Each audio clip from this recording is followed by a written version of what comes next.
Hello everyone, I am doctor Shivani Upadhyay. Welcome to let's learn dentistry. आज हम लोग scaling यानी कि क्लीनिंग ऑफ टूथ के बारे में पढ़ेंगे। बहुत से लोगों को लगता है दांतों की सफाई कराने से दांत कमजोर हो जाते हैं, दांत हिलने लग जाते हैं।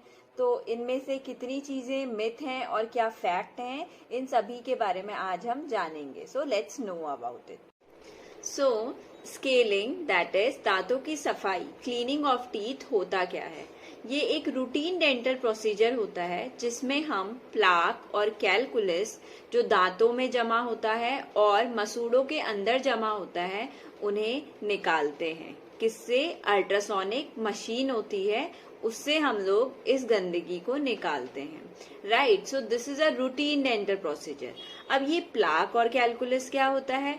प्लाक एक सॉफ्ट स्टिकी फिल्म सी होती है जो हम जब कुछ भी खाते हैं टूथ में जमा होती है, जिसमें मिलियंस ऑफ बैक्टीरिया होते हैं जो टूथ को डीके करते हैं या गम्स डिजीज करते हैं। राइट, और जब ये प्लाक हम लोग नहीं निकाल पाते हैं ब्रशिंग से या फिर रिंसिंग से, तो ये कैल्सिफाइड होके कैलकुलस बन जाता है। राइट, सो स्केलिंग यही एक रूटीन डेंटल प्रोसीजर है जिसमें हम कैलकुलस और प्लाक को निकाल रहे हैं और गम्स की भी डीप क्लीनिंग कर रहे हैं।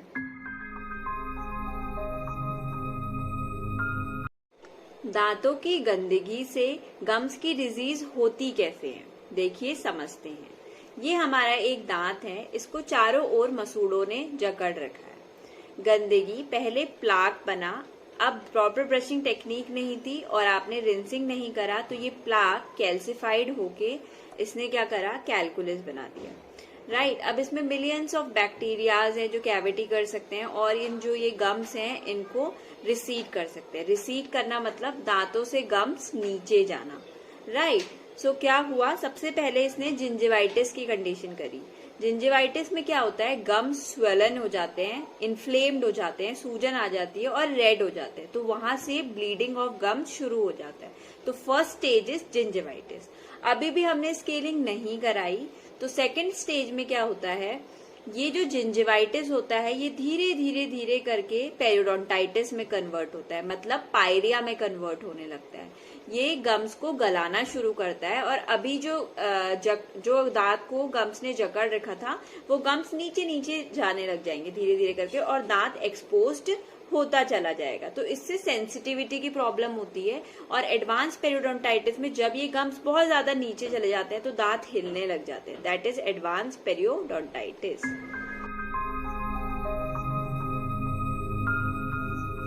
So, our first myth is scaling is bad for teeth.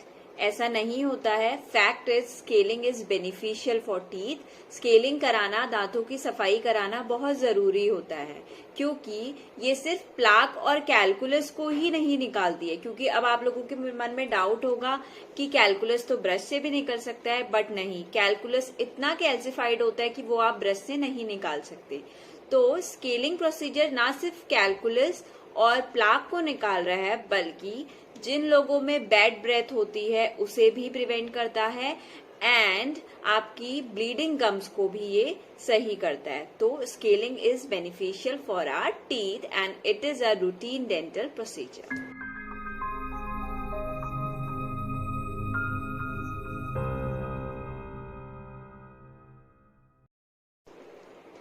Second myth is दांतों की सफाई करवाने से दांत कमजोर हो जाते हैं और दांत हिलने लग जाते हैं। ऐसा नहीं होता है। दांत और मसूड़ों के बीच में जो गंदगी जमा होती है, हम जब गम्स की क्लीनिंग करते हैं तो उस गंदगी को निकालते हैं, तो दांत और गम्स के बीच में एक गैप सा आ जाता है। लोगों को लगता है उससे दांत कमजोर हो गए हैं या दांत हिलने लगे हैं, बट ऐसा नहीं होता है। हमने स्केलिंग से उस बैड सपोर्ट को रिमूव करा है जो आपकी गम्स डिजीज कर सकता था। कुछ टाइम बाद जब ये गम्स फिर से दांतों में अटैच्ड हो जाते हैं तो ये प्रॉब्लम सॉल्व हो जाती है। इसीलिए गम्स और दांतों के बीच में गंदगी जो बैड सपोर्ट है उसे स्केलिंग से निकलवाना बहुत जरूरी है।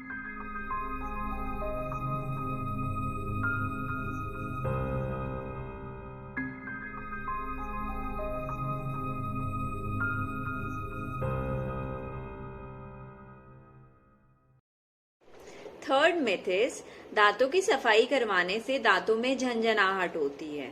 लेकिन ऐसा नहीं होता है। जब आप दांतों में जमी गंदगी को निकालते हो तो जो दांत होता है वो जो हमारा ओरल एनवायरनमेंट होता है उसमें एक्सपोज्ड हो जाता है। जहां पर अभी गंदगी थी अब वो जगह एक्सपोज्ड हो गई है ओरल एनवायरनमेंट में। तो मॉडरेटली सेंसिटिव दांत हो जाते हैं, थोड़ी सी झंझनाहट होती है, बट कुछ दिनों में जब फिर से वो गम्स अटैच हो जाएंगे, हीलिंग हो जाएगी, तो ये झंझनाहट की प्रॉब्लम दूर हो जाती है।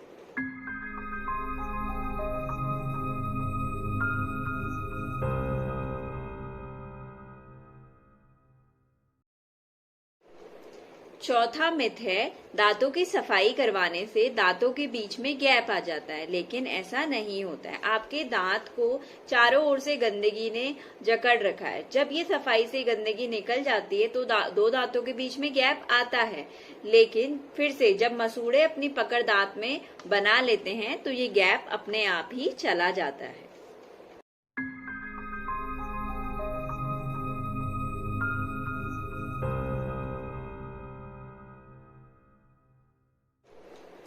नेक्स्ट मिथ इज दांतों की सफाई एक पेनफुल प्रोसीजर होता है, बल्कि ऐसा नहीं होता है। दांतों की सफाई एक अल्ट्रासोनिक मशीन से करी जाती है जिसमें आपको वाइब्रेशन सेंसेशन आते हैं।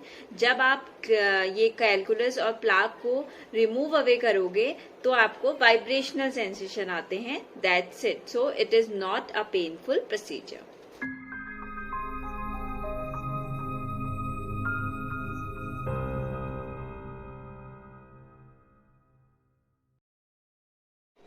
नेक्स्ट मिथ इज हमें ब्लीडिंग गम्स, जब मसूड़ों से खून निकलता है तो उसमें ब्रशिंग नहीं करनी चाहिए, लेकिन ऐसा नहीं होता है। वो ब्लीडिंग क्यों हो रही है? मसूड़ों में जमी गंदगी ने इन्फेक्शन करा, गम्स डिजीज करी, जिससे क्या हुआ, गम्स में सूजन आ गई, इन्फ्लेमेशन हो गई, तो क्या हुआ, उससे ब्लीडिंग होने लग गई। राइट। अब आप क्या करते हो, जब आप ब्रशिंग करते हो तो वो जो ब्लीडिंग है वो बाहर निकल रही है, वो कोई अच्छी ब्लीडिंग नहीं है, वो एक इन्फेक्टेड ब्लड है। राइट। सो ब्लीडिंग गम्स में ब्रश करना इज बेनिफिशियल।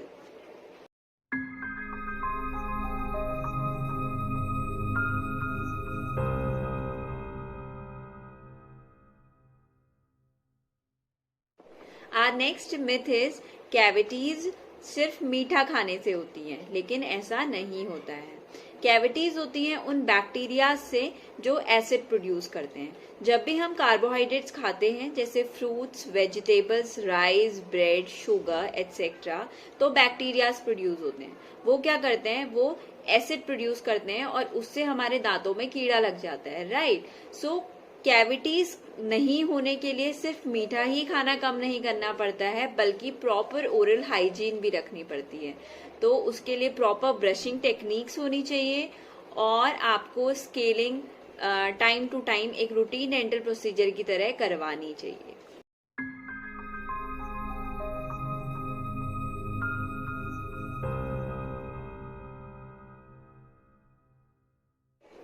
ये सारे ही मिथ और फैक्ट्स थे स्केलिंग दांतों की सफाई के बारे में। 2 चीजें आपको ध्यान रखनी है, हर 6 महीने में डेंटिस्ट से जरूर कंसल्टेशन लेनी है, एक रूटीन डेंटल चेकअप लेना है और हर 6 मंथ्स और 1 ईयर में स्केलिंग करानी है। तो जब आप 6 मंथ्स में अपने डेंटिस्ट के पास जाएंगे तो वो आपको बताएगा, रिकमेंड करेगा कि आपको स्केलिंग की जरूरत है या नहीं है। But once in a year scaling is necessary and in 6 month routine dental checkup is very necessary। अगर आपको मेरी वीडियोस पसंद आ रही हैं तो प्लीज लाइक जरूर कीजिए, शेयर कीजिए और मेरे चैनल को सब्सक्राइब जरूर करिए। मैं आपके लिए ऐसी ही वीडियोस और लाती रहूंगी जिसमें आपको जनरल डेंटिस्ट्री फैक्ट्स भी पता चलेंगे। Thank you.